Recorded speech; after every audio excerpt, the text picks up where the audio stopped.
everyone, and welcome back to Quarantine Baking. It's Christmas time, and I thought what we could do today is make one of the two quintessential Greek Christmas cookies. And the ones we'll make are called Melomakarona. So let's get started. It's very, very easy. You just need a couple of basic things, and quite a few of them are actually very healthy. There are no eggs in this recipe, so it's something that people who are allergic to eggs can eat. So the first thing we need are 7 cups of flour, just any kind of regular flour. Then we need 3 cups of oil. Now that sounds like a lot, but it's not really, because this is the only fat that goes into the cookies. And these cookies, this is a recipe for a lot of cookies. What I've done is a mixture of olive oil and vegetable oil. So it's about a cup and a half of olive oil and a cup and a half of vegetable oil. Then we have a cup and a half of sugar. I'm using raw sugar, but you can use white sugar, that's fine. Then we've got some spices, which are cinnamon. We need about 4 teaspoons of cinnamon, 2 teaspoons of cloves or allspice. I'm using allspice today. A tablespoon of baking soda and 2 teaspoons of baking powder. Then we've got a half a cup of Cointreau, or you can use cognac, you can use Grand Marnier, just some liquor that's got like a nice flavor to it. Then we need a cup of orange juice, so either fresh squeezed or store-bought, and then you grate the peel of 2 oranges. So you've got the peel of 2 oranges.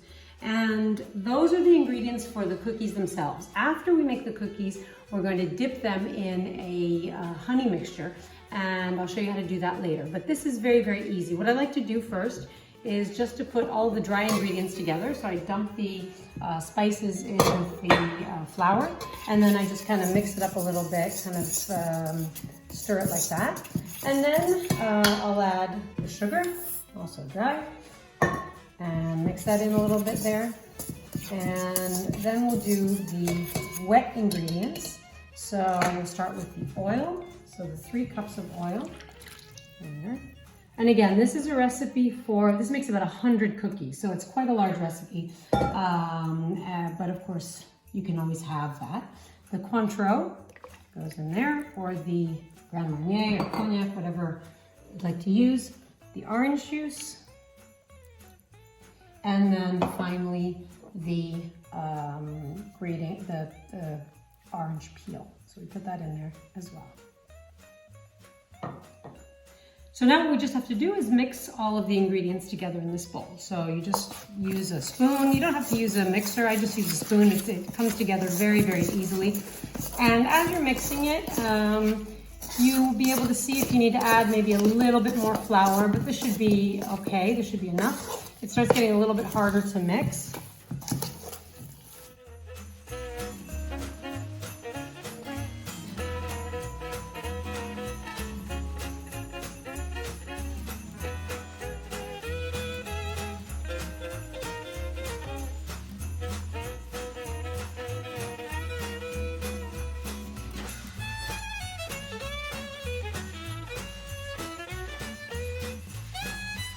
Okay, so now we've got our mix right here, and I'm going to turn the oven on to preheat it to 180 degrees centigrade. And now we're going to make the cookies. So what you do is just grab a spoon and take a little bit of the dough and roll it in your hands.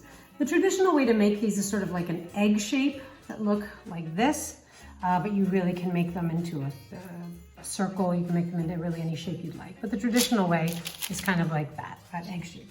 So you just do this until you've got all of your dough made into cookies, and then we're going to pop them into the oven.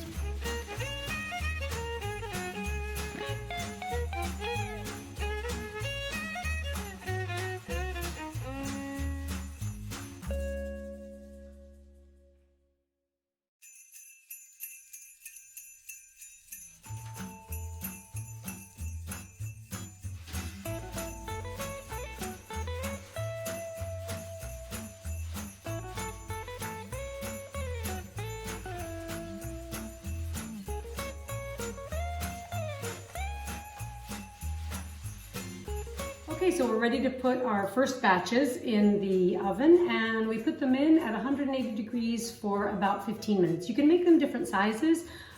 These are just sort of a medium size, so they'll take about 15 minutes. If they're smaller, they might take a little bit less time.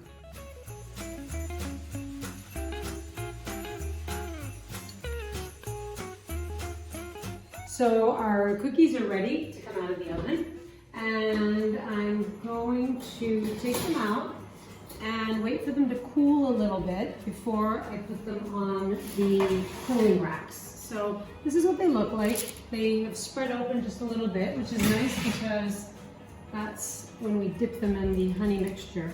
The honey will be able to go in sort of into the cookies. The kitchen smells wonderful. So we're going to leave them on here for a little bit, then I'm going to put them on the cooling racks, and we're going to let them cool completely before we dip them into the honey mixture. So while our cookies are cooling, what I've got going here in this pot is 2 cups of water, 2 cups of sugar, 2 cups of honey, and 2 cinnamon sticks. So you have to bring it to a boil, but as you can see, when it's starting to boil, it's got this white sort of foam on top that you just have to slowly take off and just discard. So as it's boiling, I'm going to bring it to a boil and discard this white foam. As it's boiling, I had it on the high heat and I turned it down to about a medium heat. It's just important that the foam is discarded and the honey sugar mixture boils. And this is what we will be dipping the cookies into as soon as they've cooled down. And again, it's important for the cookies to be cool and this mixture to be warm. So you don't want hot cookies going into this, otherwise they'll sort of disintegrate. And you also don't want the mixture to cool, because then it won't flavor the cookies so nicely. So our cookies are cool and our syrup is hot. And what we're going to do now is take a couple of cookies at a time and just put them right in the pot. So let's say however many fit in your pot. I don't know, I'm going to put about 5 in here. And you just kind of let them soak for maybe about 30 seconds. You can flip them over, kind of just letting them imbibe that delicious honey syrup. The longer, of course, you leave them in, and the softer they'll eventually become. So I'd say 20-30 seconds is fine, and then you kind of fish them out with a slotted spoon, and you place them on a plate.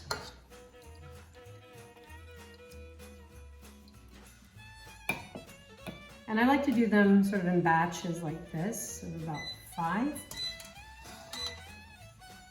And when you've gotten them out, then you take some ground walnuts. I've got about a cup here. You may need a little less than this, but anyway, it doesn't matter. And then you just kind of sprinkle some walnuts over the top. Right, so as I'm making the cookies, as I'm dipping them and soaking them, once the first layer is done, you can just place the next ones on top of them. It's not a problem because the honey will go through and just, go down to the bottom ones. So the bottom ones actually get a little bit softer. And these keep for many days. I don't know if you'll have them around for many days because I think people will like them so much. But you can, have them throughout the holiday season. And yeah, so these are the traditional Greek Melomakarona.